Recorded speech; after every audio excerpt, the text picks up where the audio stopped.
City साहब, Al Jazeera की report के मुताबिक अभी तक ये जो एक्ट ऑफ टेररिज्म है इसको किसी ने क्लेम नहीं किया, जिम्मेदारी कबूल नहीं की, लेकिन ओपनली हमारे वज़ीर आज़म और हमारे वज़ीर दाखिला मोहसिन नकवी साहब ने कहा है कि ये भारतीय स्पॉन्सर्ड अनासर की खुली दहशतगर्दी है मासूम शहरियों के खिलाफ और इसका बदला लिया जाएगा। हमने देखा था कि इस तरह के इंसिडेंट्स के बाद पाकिस्तान हमेशा मोहतात रवैया अपनाता था और कहा जाता था कि तहकीकात कर रहे हैं, लेकिन भारत में अगर कोई वाक़या होता था वो फ़ौरन पाकिस्तान पर इल्ज़ाम लगा देता था। ऑपरेशन सिंदूर के बाद हमने पाकिस्तानी हुकाम के रवैये में ये चेंज देखा है।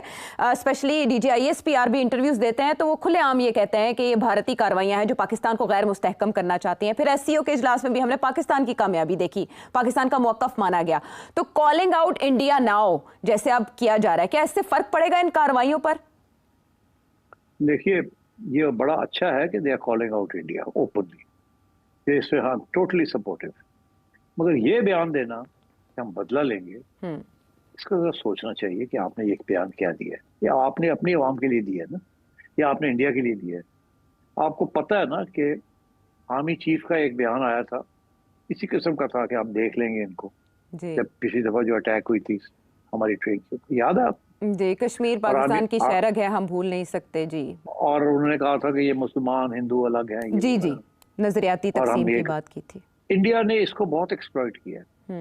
क्यों? इंडिया का ये कहना है कि ये इन्होंने ये बयान दिया, उसके बाद इन्होंने हमारे ऊपर ये अटैक करवा दी पहलगाम के ऊपर। इंडिया ने लिंक कर दिया था दोनों चीजों को।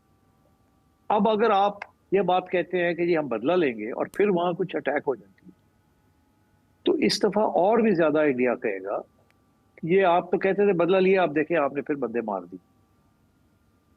और आपका जो बयानिया है जो इस वक्त एक्सेप्टेबल है दुनिया में, और इंडिया के बयानिया एक्सेप्टेबल नहीं है, वो और कमजोर हो जाएगा।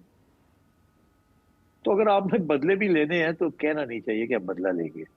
ये आपके अनफॉर्चुनेटली ये कल को कुछ हो जाता है वहां, सबसे पहले इंडिया कहेगा आपने तो कहा था बदला लेंगे, तो बदला ले लिया आपने, लोग मार दिए आपने।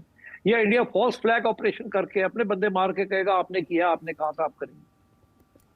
तो I think we need to be very careful कि जज्बाती होके हमें how to deal with it. मैं अभी सुन रहा था DGISPR साहब की एक इंटरव्यू दी उन्होंने अल जजीरा को। It was a brilliant interview. वो चलानी चाहिए, दिखानी चाहिए। उसके अंदर उन्होंने एविडेंस रखी है इंडिया के हाथ की। इस किस्म की बातें करनी चाहिए हमें। इंटरनेशनल मीडिया को बुला के ये बताना चाहिए, ये दिखाना चाहिए। हर बंदे के पास वो फाइल होनी चाहिए। हमारे लोग जो आते हैं जाते हैं, ये जो गए हुए थे, किसी के पास ऐसे डिटेल नहीं थे। अगर होते तो they would have been well armed. मगर DGISPR ने एक एक कागज निकाल के दिखाया है फॉरेन कॉरेस्पॉन्डेंट को Al Jazeera. And I think that was a brilliant interview. He had an answer for everything. तो इसलिए आई थिंक इस किस्म की तैयारी करना बेहतर है, to attack them where it will hurt them with evidence. इस वक्त आपकी बात सुनने के लिए तैयार है इंटरनेशनल। आप ये बदले वाली बात ना करें, आप एविडेंस इकट्ठी करें, उनको आइसोलेट करें। मगर बदला किया तो कल वहां कुछ हो जाता है तो फिर आपका बयानिया खराब हो जाएगा कि हम तो इन्वॉल्व ही नहीं है इस चीज। वो कहेंगे जी आप तो कहते थे बदला लिया, वो टेररिज्म हुई, आपने हमारे ऊपर टेररिज्म करा दिया। तो I think we should be little careful with this. हम अपने शोज़ में मुतादिद बार पाकिस्तान को लाहक ख़तरात की बात कर चुके हैं। और सेठी साहब, आपने अभी हाल ही में बात की थी कि TTP का ख़तरा किसी हद तक कंटेन कर लिया गया, अफ़गानिस्तान के साथ मामलात करके, चाइना की भी उसमें हेल्प थी। लेकिन BLA के हवाले से आपने तब भी ये कहा था कि एक मंडलाता ख़तरा, और हम ये देख रहे हैं कि ऑपरेशन सिंदूर के बाद उसकी काफ़ी एक्टिविटी बढ़ चुकी है। अब कल एक कोर कमांडर्स कॉन्फ्रेंस हुई जिसमें हमें आर्मी चीफ की स्टेटमेंट देखने को, सुनने को, पढ़ने को मिली कि अब जो प्रॉक्सीज़ हैं इंडिया की, उनके खिलाफ फैसला कुन कार्रवाई का वक्त आ चुका है। मीनवाइल हमने कोयटा से पंजाब आने वाली एक बस से जो इंसिडेंट हुआ, अफसोसनाक इंसिडेंट, जिसमें बाकायदा ID कार्ड, ये पुरानी रविश है, ID कार्ड देख के गोलियां मार दी जाती हैं और फिर वो लाशें आती हैं पंजाब, वो वाकया देखा। मुझे आपसे ये जानना है कि कोर कमांडर्स कॉन्फ्रेंस में जैसे ही एलामिया सामने आए, स्टेटमेंट सामने आई और उसके बाद ये कार्रवाई होना, इसका ये मतलब है कि वो नासिर बिल्कुल खौफजदा नहीं है और वो कर रहे हैं जो हमेशा से करते आए। तो फैसला कुन कार्रवाई क्या होगी? देखिए, हमने ये भी कहा था कि ऑपरेशन सिंदूर का एक दूसरा पहलू है, वो ये है कि ये अब जो टेररिस्ट ग्रुप्स हैं उनको और इमदाद देंगे इंडिया वाले, और उनको कहेंगे कि अपने ऑपरेशंस और तेज करें, और खसूसन BLA। तो वो तो अब हो गया ना, वो तो उन्होंने कर दिया। मगर बड़ी इंटरेस्टिंग बात यह है कि आप जो हम हमारा जो मौकफ है कि हम अब डिसाइसिव एक्शन लेंगे। आपने सवाल पूछा, तो अब डिसाइसिव एक्शन क्या है? ये कोई पहली दफा तो नहीं हमने ये बात सुनी। हमें तो जब से ये चल रहा है मामला, हमें ये कहा जा रहा है कि हम अब छोड़ेंगे नहीं, हमें पूरा ठीक कर देंगे, सॉर्ट आउट कर देंगे, डिसाइसिव एक्शन लेंगे। मगर क्या डिसाइसिव एक्शन? अब लेट्स एग्जामिन दिस, ये डिसाइसिव एक्शन हो क्या सकता है?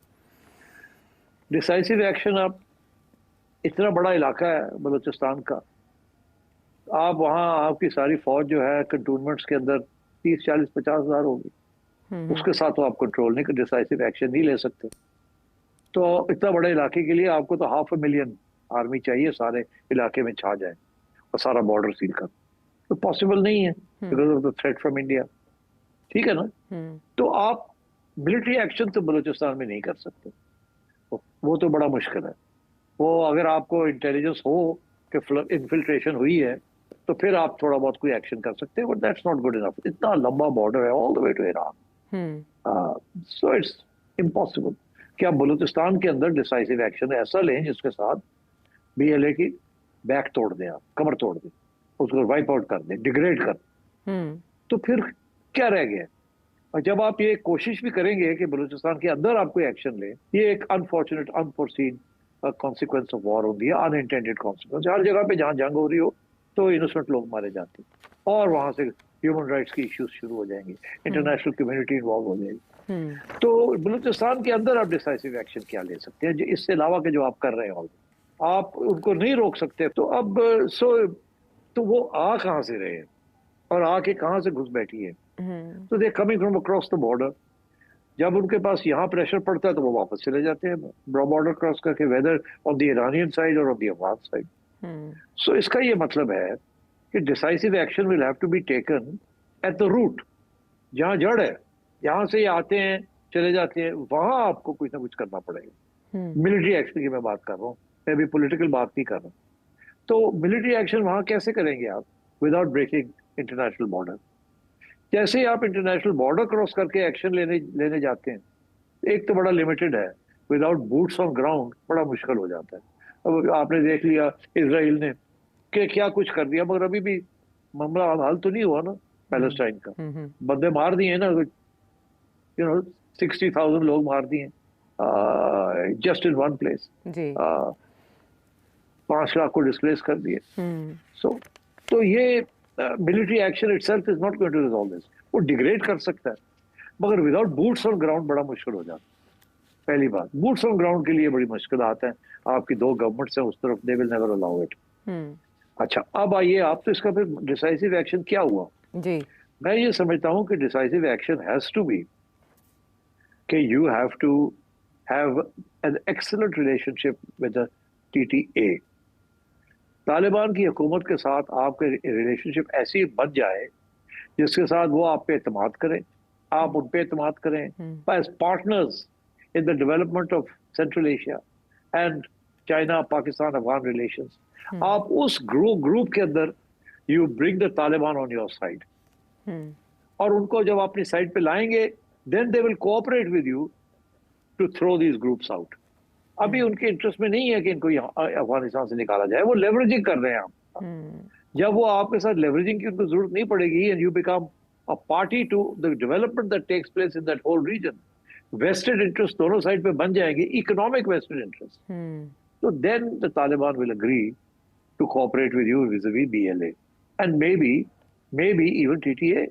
मगर इस वक्त वो टीटीए वाले जो है वो टीटीपी से खौफजदा है कि अगर उन्होंने टीटीए के ऊपर हमले करने शुरू कर दिए तो उनके लिए मसला बन जाएगा। वहाँ इस्लामिक आईएस भी है ना, आईएसके भी है वहाँ, तो इसलिए वहाँ की इंटरनल डायनामिक्स को आपने देखना है। मगर आपके लिए सबसे बड़ा जो एडवांटेज है, यू हैव चाइना। चाइना ने इस वक्त, रशिया ने डिप्लोमेटिक रिलेशंस उनको रिकग्नाइज कर लिया, आई थिंक चाइना भी करेगा, अभी नहीं, maybe 2-3 months down the line.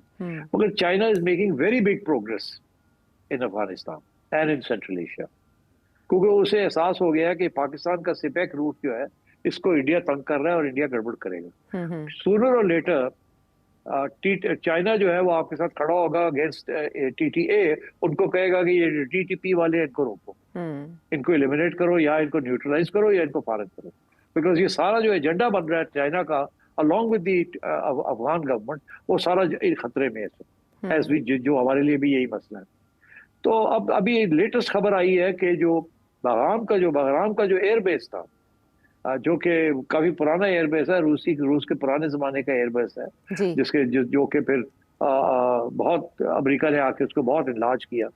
वो अब सुनने में ये आ रहा है कि चाइना वाले वहां पहुंच गए और उसको ठीक ठाक कर रहे हैं, रनवेज ठीक कर रहे हैं, स्ट्रक्चर्स जो खराब हो गए थे, गिर गए थे, उनको बना रहे हैं।